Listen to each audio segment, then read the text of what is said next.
Hello everybody and welcome again to EnglishLogica.com's vocabulary building series. This video covers vocabulary related to the word conflict. As usual, our vocabulary video is separated into two sections. The first covers synonyms, the second idioms related to conflict.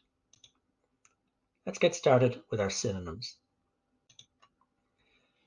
As usual, we separate the synonyms into two usage or two types of language. The first is common use or spoken English, of everyday English, and the second is advanced exam, so more sophisticated language that you'll find in exams like GRE, GMAT, LSAT, etc. So in the common use, we're going to cover row, quarrel, feud, dispute, squabble, contention, spat, bicker, and brawl. And there are some more on the next slide. But in the advanced exams, we'll cover melee, altercation, dissension, strife, enmity, and fracas. And the rest of the common use synonyms: engagement, campaign, friction, duel, hostilities, and warring. Let's get started then with our common use synonyms. The first word is row. This is a serious disagreement. So a row usually involves people shouting at each other, but it can escalate. A row can erupt between people who can't agree on something, or people who can't find a way to accept the views of the other person. So an example then: he was so angry all the time and so desperate for attention that he would start rows in his local pub every weekend. Our next word is quarrel. This is a heated argument. So a quarrel is usually about something trivial and is mainly between people who know each other or are friends or family. If you say you have no quarrel with someone, you're stating that you don't intend or want to argue with them. Some examples then. Number one, I'm sick of you boys quarreling all the time. Get out and do something. Example two, look, I've no quarrel with you. I'm just here to watch the show. Our next word is feud. This is a long-standing dispute. Now, it's usually used in relation to families who have been squabbling for years, if not generations. There may only be occasional altercations with a sort of Cold War situation ongoing, so the two families or groups may know not to engage with each other because there's an ongoing or long-lasting feud. So examples then: we had to keep the two families apart at the wedding as they had been caught up in a feud for years. Example two, we spoke with the leaders to find a way to placate the people of the feuding regions. Our next word is dispute. This is a disagreement or argument.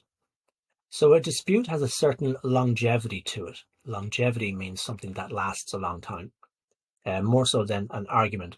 It's not as all-consuming as a feud and can be between individuals or even companies. Examples: okay, let's calm down. We need to resolve this dispute before it gets out of hand. Example two, our legal team are currently dealing with a long-running dispute with our competition. Our next word is squabble, and this is a noisy quarrel or argument. A squabble is usually about something petty or relatively insignificant. If people raise their voices and things get heated, or the argument is fast, this is a squabble. Examples: I can't take any more of those noisy kids. I wish they would stop squabbling. Example two, did you squabble with them over the price? You know they can't change the price. Our next word is contention, and this is rivalry or competition. As a very common saying, a bone of contention, and this is something that causes tension or disagreement between people. Something can be a contentious issue, or you can say that it is your contention that something is true. Example one particular detail in the final clause of the contract was a bone of contention for everyone involved. Example two, the lawyer stood up and argued, it is my contention, sir, that you're lying. Our next word is SPAT. This is a brief outburst or argument. A spat is usually recognized as a short argument or disagreement. It should have no lasting consequences. So you might hear of a brief or short spat between people. For example, the brothers had an argument, but it was just a spat, and we knew they'd get over it quickly enough. They've never really fallen out over the years. Our next word is bicker. This is to argue about trivial matters. Bickering usually feels like endless back and forth between people, sometimes harmless beneath the surface, and perhaps habitual. It might seem characteristic of their relationship. So example 1, they loved each other, but the girls were always bickering about the most ridiculous things. Example 2, I wish you two wouldn't bicker about every little thing. It's so pointless. Our next word is brawl. This is a loud and violent fight. A brawl requires a lot of people, perhaps in a number of distinct groups. Think of a fight on a football field or outside a stadium or in a packed bar. There are lots of people, all angry, all fighting with whoever they can. They're all brawling. There was some shouting for a while and a lot of back and forth between different people, but eventually it erupted into an all-out brawl where everyone was fighting. Our next word is engagement, and this is a conflict or battle. Engagement is the coming together of opposing fighting units, often in the sense of an encounter or meeting of forces who expect to come up against each other. So the example then, the major engagement of the war was long and bloody and went on for days. Tens of thousands were killed and the terrible battle ended in a stalemate. Our next word is campaign. This is a series of military operations. So you can run or operate a campaign, or you can campaign against something, usually an entity or nation seen as an enemy. So some examples, the military were involved in a campaign of aggression that saw the deaths of thousands of civilians. It was barbaric. Example 2, the invading army campaigned for weeks before they finally took the capital city. Our next word is friction. This is animosity due to differing views. So sparks can fly when things rub together for too long. This is friction. So that's the literal meaning. So in this sense, we're looking at the figurative meaning. Friction is the underlying threat of conflict from consistent disagreement or contention. So the example, they didn't really work well together and they hardly exchanged a word. There was no dismissing the friction between them. Our next word is duel. This is a contest with deadly weapons. So in the past, gentlemen and nobles would fight with swords or pistols in what was called a duel. It was considered honourable to fight like this and dishonourable to reject the challenge. So examples, the two men got out of their cars and stood facing each other with their fists clenched. It was like a duel at dawn from historical times. Example 2, everyone watched the dueling men prepare to fight. Our next word is hostilities. Hostilities are acts of war. If someone is hostile towards you, they express their anger and violent intent clearly. Hostilities are explicit physical acts of violence or war. Example, the UN General Assembly demanded that the warring nation immediately cease hostilities against the beleaguered nation. Next word is warring. And warring is to be involved in acts of war. If opposing parties are warring, they are involved in aggression or acts of war. Examples, there were peace talks between the warring parties in the hope that this conflict could be brought to an end. Example 2, the actions of the two warring nations endangered the tentative peace that had existed in the region for decades. So that's the end of our common use synonyms. We move on to advanced exam synonyms now. The first is melee. This is a chaotic or confused fight. A melee is chaotic and crazy with people pushing and shoving. It is or was often used to speak about the violent action in the centre of a pitched battle, like in ancient or medieval times. Example, the brawling in the bar got so bad that it became a terrible melee in which random people were struck by punches and kicks. Our next word is altercation. This is a noisy argument or fight. An altercation usually attracts attention, as voices are raised and perhaps there's some pointing or even pushing. It doesn't necessarily become physical. So for example, we were walking our dog when we heard people shouting. When we turned around, we saw that there was an altercation in the street with two couples arguing noisily. Next word is dissension. This is disagreement leading to division. Dissent is like disloyalty or turning away from oaths or vows. You'll often hear about dissent or dissension in dictatorships or autocratic states.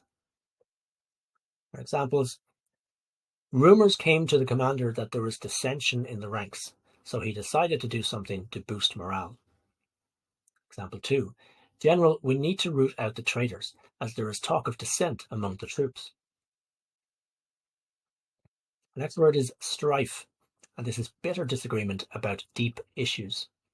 A famous saying features trouble and strife, and the two go together. But strife is about underlying differences that lead to trouble between people. Examples, the police investigation caused a lot of strife within the close-knit community as people became suspicious of each other. Example 2, the fundamental disagreement about taxation led to strife between the political parties that seemed insurmountable. Our next word is enmity. This is a feeling of hostility. The clue is in the word, as if the word enemy is in there, but don't get them confused. Enmity is the feeling that conflict is imminent with someone you know. For example, there had been enmity between the brothers for decades. Example 2, there was no overlooking the enmity between the two ethnic groups. They had a long history of conflict. Our next word is fracas. Some people might pronounce this fracas, but fracas. This is a noisy argument or disruption. The S at the end is silent, and you will often see it spelled with a symbol underneath the S, which indicates that it's silent. Okay, it's a French word. So the examples, there was a friendly argument at first, but it developed into a fracas between a few particular individuals. Number 2, I wouldn't exactly call it a fracas. It was more of a very loud discussion.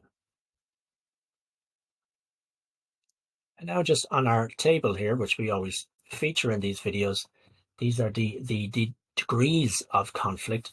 As you move from left to right, things get more intense, or the level of intensity increases. So along the top, you'll see the common use or the everyday spoken English words. So you see friction and spat and contention on the lower end. But as things get more intense, you'll see hostilities and warring and duel. So much more physical engagements. And then in the advanced exams, enmity and strife on the left, they're in the lower area, and fracas and altercation and melee right up the top in the high. So much higher intensity of conflict. So let's move on then to our idioms for conflict. And we have 10 to cover, and we're going to look at add insult to injury, been through the wars, all hell broke loose, get off my back, a bone to pick with you, bury the hatchet, clear the air, no love lost, send someone packing, and olive branch. So our first one, to add insult to injury. So this is when a situation is already bad enough, but someone is doing something or saying something that makes it even worse. So you might think of it in terms of, if you've heard the expression, the icing on the cake, it's the complete opposite to that. The icing on the cake is when something is good and then something is even better on top of it. This is the complete opposite. So don't tell him that you forgot to pay the car insurance. That will just add insult to injury. Okay, so obviously something bad has already happened. Maybe there's been a crash, but if they didn't pay the car insurance, they're not going to get paid out for it. So things are even worse. Been through the wars. Okay, if someone has been, you say someone has been through the wars, it means they look a mess and they look like they're stressed, or they've had a lot of trouble, or things are going bad for them. Oh my God, what happened to you? Your hair's a mess. Your clothes aren't ironed. You look like you've been through the wars. Okay. So all hell broke loose. I think that's pretty self-explanatory. So things just go crazy, go chaotic. I think everything gets really, really bad. Quick, we have to get out of here before all hell breaks loose. Okay, so you want to escape before the worst can possibly happen. Get off my back. Okay, if someone's on your back all the time, that means they're always maybe shouting at you or nagging at you or complaining, and you just want them to just leave you alone. So will you please just get off my back? I'm sick of you constantly hounding me. Example 2. Why don't you get off her back? She's been working so hard as it is. Next idiom is a bone to pick. Okay, if you have a bone to pick with someone, that means that there's something on your mind or something that you want to discuss with them, but it's usually a difficult subject. Okay, it's something that you might be a bit anxious about bringing up, or something that you know is going to cause some trouble. Get over here right now. I've got a bone to pick with you. Okay, so the person they're addressing has obviously done something wrong, and they want to deal with it. Our next idiom is to bury the hatchet. Okay, so unlike the idea of putting a hatchet into someone or something like that, bury the hatchet is to put away the weapon, you might think, is in a figurative term. So it's really to find peace, or to call a truce. You two are so alike. I think it's about time you guys buried the hatchet, don't you? That just means that you want them to stop arguing, or to stop looking for trouble, and just to set aside their differences. Clear the air. So this is similar in that you want you imagine the air being full of tension and there's an argument brewing, but if you clear the air, you call a truce and you find peace. He intended to clear the air with her, but she jumped down his throat and he couldn't get a word in. No love lost. Okay, they fell out years ago, so needless to say, there's no love lost between them. So there was no love there in order to lose it. So if there is no love lost, it means that these people didn't have any love for each other and didn't really get on anyway. So nothing good has been lost. Send someone packing. So this is just maybe you might tell someone to go away, or to leave you alone, or to fire someone, or whatever it is, to get rid of someone. I can't believe they fired me without warning. They just sent me packing without my wages. Our last idiom then is olive branch. So when you offer someone an olive branch, it's something, it's either something physical or something you say, or something that opens up the possibility of negotiation, or coming together and sort of resolution and solving things. I thought it was about time I offered an olive branch so we can move beyond this long-standing dispute. Okay, so someone might just a bit of an icebreaker to stop the arguments, or whatever it is, or as I say, something physical that you can hand as a gift to indicate that you want to find a resolution to the conflict. Okay, so that's the end of this video on conflict. I hope you learned a lot with this. Lots of synonyms and idioms there. Lots more content on our website. Thousands of free pages. Make sure you check it out at EnglishLogica.com.